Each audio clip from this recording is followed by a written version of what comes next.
दूर रखते हैं। मैं इन्हें दिली तौर पर एक रब्त रखता हूं कि वो बहुत बासलाहियत है।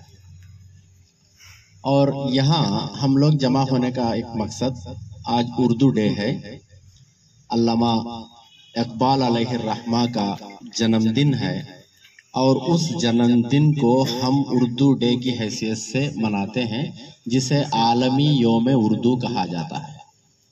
आलमी योम उर्दू यानी इंटरनेशनल उर्दू डे आज का दिन नवंबर 9, याद रखिए आप। ये दुनिया में कई लोग पैदा हुए, अपनी जिंदगी गुजारी, फिर वो इस दुनिया से चले गए, लेकिन किसी के जन्मदिन पर कोई जश्न या कोई त्योहार या कोई जो है ऐसा दिन मनाया नहीं गया। बहुत चंद लोग ऐसे हैं जो दुनिया में जन्म लेते हैं, जब वो एक शख्स और शख्सियत बन जाते हैं तो फिर वो जमाने को बदल देते हैं। ऐसे दुनिया का काया पलटने वाले, जमाने को बदलने वाले और अपनी फिक्री हथियार से जंग लड़ने वाले अल्लामा इकबाल, मोहम्मद इकबाल अलैहिर्रहमा हैं, जो सियालकोट में पैदा हुए 1877 यानी 70 पर 7 में सियालकोट में पैदा हुए।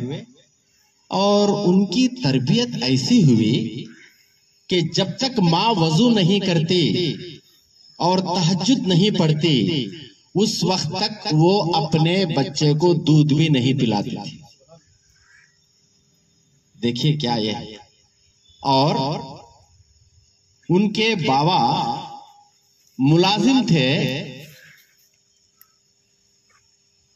एक बैंक में जो है वो मुलाजिम यानी नौकरी करते थे। तो वहां से जो पैसा आता था, उस पैसे से तमाम साजो सामान खरीदती थी, लेकिन ये खुद कपड़े बुनती थी, कपड़े की सिलाई करती थी, और उसकी जो उजरत आती थी पैसे, उस पैसे से इकबाल की परवरिश की। वो इसलिए परवरिश की कि बैंक में सूद का पैसा, हराम का पैसा होता है, उस पैसे का लुकमा अगर मेरे बच्चे के मुंह में चला जाएगा तो फिर मेरा बच्चा उस हराम लुकमे की वजह से उसकी जबान गुंग हो जाएगी, बेअसर हो जाएगी, और उसका दिमाग गूंगा हो जाएगा और उसके ख्यालात नापाक हो जाएंगे।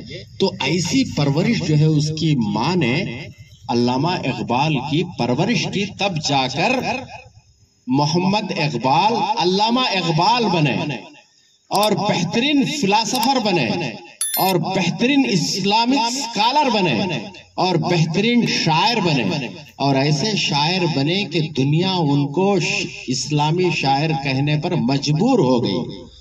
और उन्होंने अपनी शायरी को एक ऐसे हथियार के तौर पर इस्तेमाल किया कि उन्होंने अल्लाह की किताब यानी कुरान को और अल्लाह के रसूल सल्लल्लाहु अलैहि वसल्लम की अहादीस की जितनी किताबें हैं सियासत्ता, उन तमाम कुरान और अहादीस को उन्होंने शेर के सांचे में ढाल दिया। तब जाकर उनको इस्लामी शायर कहा गया। और इंसान दुनिया में जो पैदा हुआ यूं ही पैदा नहीं हुआ, उसका कोई ना कोई मकसद है। इस बात की तरफ, इस बात का एहसास दिलाने वाला शायर वो अल्लामा इकबाल अलैहिर्रहमा है। और वो कहते हैं कि जब तक इंसान खुद को नहीं पहचानता, उस वक्त तक उसको अल्लाह की पहचान भी नामुमकिन है। ये अल्लामा इकबाल कहते हैं। अच्छा, उर्दू जबान, उर्दू का दिन, उर्दू हमारी मादरी जबान है। मादरी जबान किसे कहते हैं? मदर टंग को, यानी माँ से सीखी हुई जबान को मादरी जबान कहते हैं। अब बच्चा किससे सीखता? माँ से। पैदा होते ही हॉस्पिटल से स्कूल को चल जाता, सीखने के वास्ते है। माँ के पास सीखता, छोटी छोटी बातें सीखता, अम्मी, अब्बा, पानी, अगू, क्या क्या की बोलता उन्हें। उसकी इशारा की जबान होती है, नहीं उन्हें रोया तो भी माँ पहचान लेती है, फुला चीज के वास्ते रोता है बच्चा अरगोल को, माँ को मालूम हो जाती है वो जबान बच्चे की। तो होते होते होते वो बच्चे को जो है माँ जो बात करती है वो पूरी बातें जो है बच्चा सीख लेता है। उन बातों को, उन इशारों की जबान को, उन लफ्जी शक्ल को हम मादरी जबान कहते हैं। अब हम भी हैं, हमारी मादरी जबान उर्दू है, तो फिर उसकी हिफाजत करना भी हमारा फर्ज है या नहीं है? अब हमारी माँ है, जाते हैं कान के नाले में गिर गए, हमें देखो माशाल्लाह क्या अच्छा गिरे, पवा गिवा पूरे तुड़ गए ने करो बोल को बोलते न, फौरन जाको लपट ले को उठा ले को आटम डाले हॉस्पिटल जाते हैं, हॉस्पिटल को जाते हैं। तो फिर हमारी जो उर्दू है, एक मोहम्मद है मेरा चहीता शागिर्द, मैं रात को हंक्या मुचा तो भी मेरा बच्चा दिसता मुझे ख्वाब में, वत्ता प्यारा बच्चा, अल्लाह उसे ताउम्र जो है सेहत और तंदुरुस्ती के साथ सलामत रखे। तो एक बात मैं आपसे कहूंगा कि माँ जो है अपने बच्चे से कैसी मोहब्बत करती है। एक ने सुनना बेटा, हंसना भी लेकिन सुनना भी।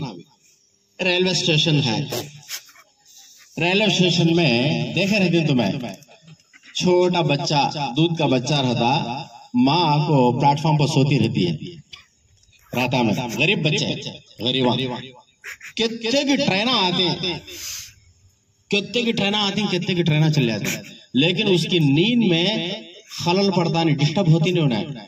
वो लोरी दी है सरकार, हता उसे जाती रही तो आती रही तो, लेकिन बच्चा जैसे ही चींग तो बल लाएगा ना उन्हें, माँ नींद से हुशार हो जाती है।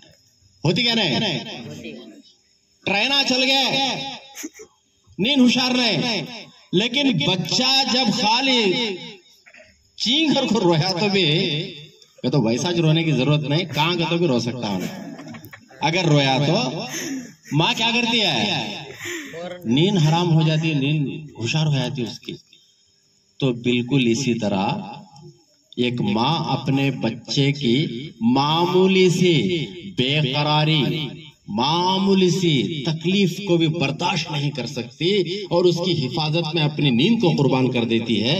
बिल्कुल मादरी जबान को भी अगर कुछ चोट पहुंचे, नुकसान पहुंचे, तो हमारी मादरी जबान को बचाने का हक हमारे पास है और हमको भी उस माँ की तरह जाग जाना चाहिए और उस उर्दू जबान को हम हिफाजत करना चाहिए।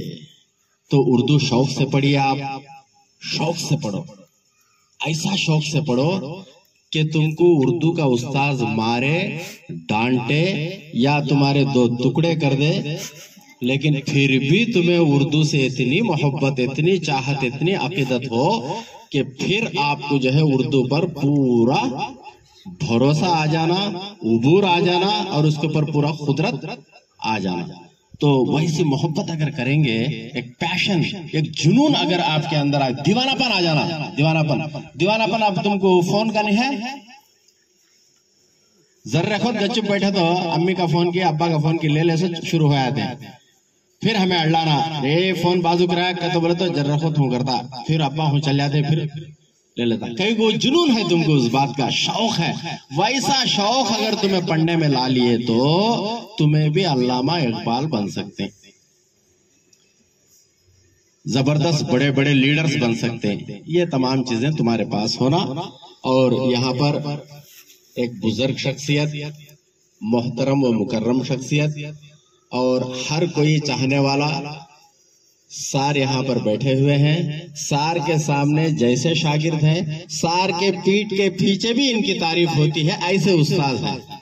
ये हमारे लिए बड़ी फख्र की बात है कि ऐसे उस्ताद आज हमारे दरमियान यहाँ बैठे हुए हैं आज हम उनकी दुआएं चाहते हैं अपने शागिर्दों के लिए। मैं सार के पास नहीं पढ़ा, लेकिन मेरे बड़े भाई वगैरह सब जो है सार के शागिर्द हैं। वैसा विरासत में मैं भी रूहानी तौर पर आपका शागिर्द हूँ, लेकिन ये भी मौका नसीब हुआ मुझे कि मैं सार के साथ जो है डेट के अंदर मैं भी पढ़ाने का शौक आपके साथ जो है मैं भी एक उस्ताद के हैसियत मैं भी पढ़ाया। आपकी सोहबतों से मैं भी माला माल हूँ और बहुत मुतासिर हूँ।